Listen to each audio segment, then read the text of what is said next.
जय श्री राम। प्रेमी भक्तों, उम्मीद है कि आप सब बहुत अच्छे होंगे।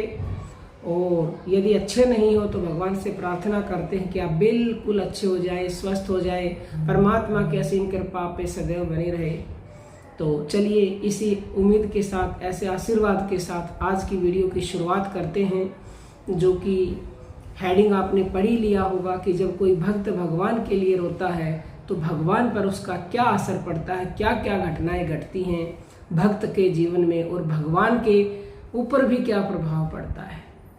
तो अंत तक आप बने रहिएगा। और जो भी साधक हमसे जुड़ना चाहते हैं डायरेक्ट व्हाट्सएप पर वो नंबर नोट कर लो, 9958515054।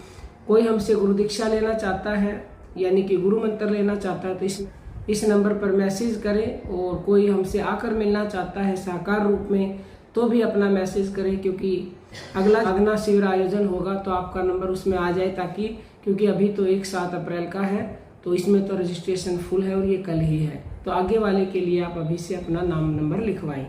तो अब बात करते हैं जब भक्त रोता है इस टॉपिक की। तो देखिए, रोना 2 तरह का होता है। एक तो संसार के लिए रोना होता है और एक भगवान के लिए रोना होता है।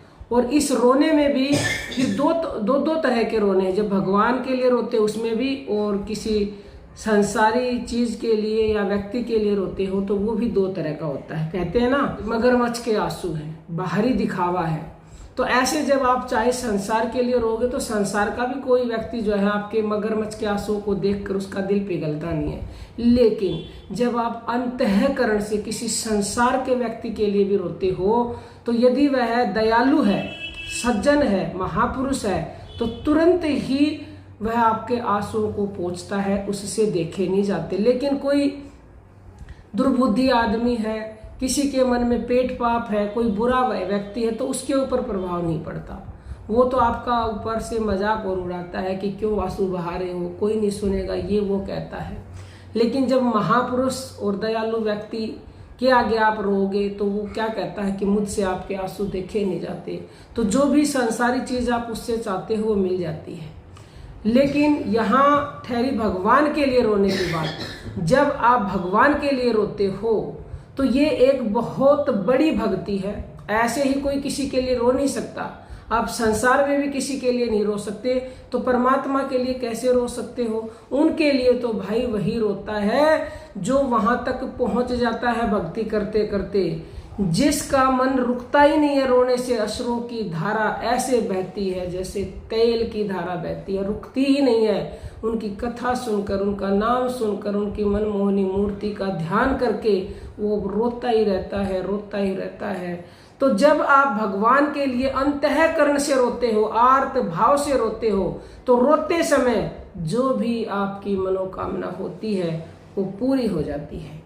वैसे तो ये ऐसी स्थिति होती है जब व्यक्ति भाव में रोता है, उसके प्रेम में रोता है, तो उस समय कोई इच्छा बाकी नहीं रहती है। लेकिन फिर भी आपकी पहले कोई इच्छा है और आपके मन में वो इच्छा दिन रात बनी हुई है, तो भगवान जो है समझ जाते हैं कि ये इसलिए रो रहा है, और वो कभी भी रोते देख नहीं सकते, क्योंकि भगवान ने तो ये स्वयं कहा है, मुझे जो जैसे भजता है मैं उसको वैसे ही भजता हूँ। आप जानते हैं कि जब माता सीता रो रही थी, जब रावण उठा के ले गए, तो भगवान राम भी उसको ढूंढ रहे थे वन में और रो रहे थे, आंसू बहा बहा के रो रहे थे। यानी सीता रोए तो राम भी रोए। तो आप रोएंगे तो भक्त के आंसू भगवान देख नहीं सकते, भगवान आपके लिए भी रोएंगे, जिनको आप गुरु भगवान कह सकते हो। यदि भक्त शिष्य अपने गुरु के लिए रोता है तो गुरु भी रोते। कई साधक हमारे लिए रोते हैं तो हम जो उनके आंसू देख नहीं पाते। बड़ी मुश्किल से कई बार तो हम आंसू रोकते, कई बार तो हम रोने ही लग जाते हैं, क्योंकि हम आंसू देख नहीं सकते उनके। तो भगवान कैसे देख सकते हैं। तो आपको जो है जितना ज्यादा रोना आता है आप रोएं, दिल खोल के रोएं, बिलखें, क्योंकि आप संसार के लोगों के आगे अपना दुख नहीं रो रहे, वो तो फिर भी मजाक उड़ा के एक तरफ हो जाएंगे। लेकिन परमात्मा के लिए जो रोता है, परमात्मा के सामने लिए जो रोता है, भगवान उसके वारे न्यारे कर देते हैं, वारे न्यारे तत्काल उसकी सुनते हैं।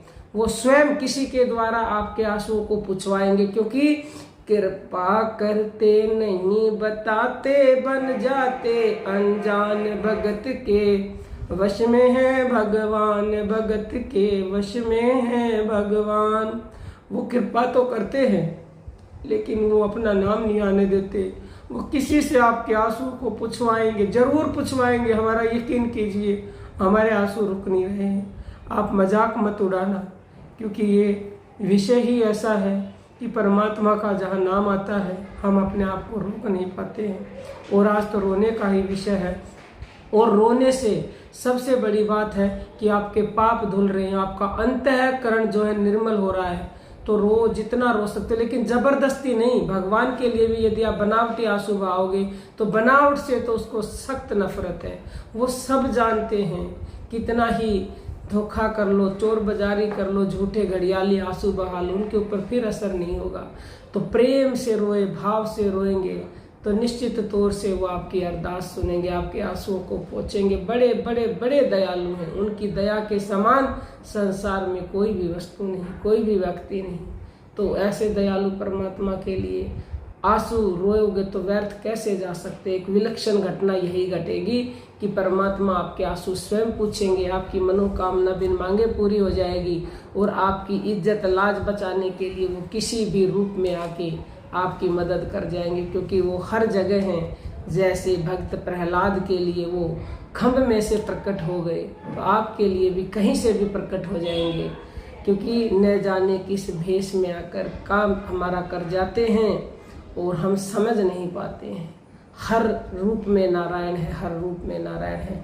तो यकीन कीजिएगा हमारा इन बातों पे, और निरंतरता से आप साधना करते रहेंगे तो आप भी उनके लिए रोने तड़पने लगोगे, बिलकने लगोगे। कभी भी वो स्थिति आ सकती है, और बहुत से साधक तो अभी भी रोते हैं। तो धन्य है ऐसे भक्त जो परमात्मा के लिए दिन रात रोते हैं, तड़पते हैं, बिलखते हैं। तो हम ऐसे साधकों को जो है दिल से नमन करते हैं और उनका कोटि कोटि धन्यवाद करते हैं कि वो हमसे भी जुड़े हुए हैं।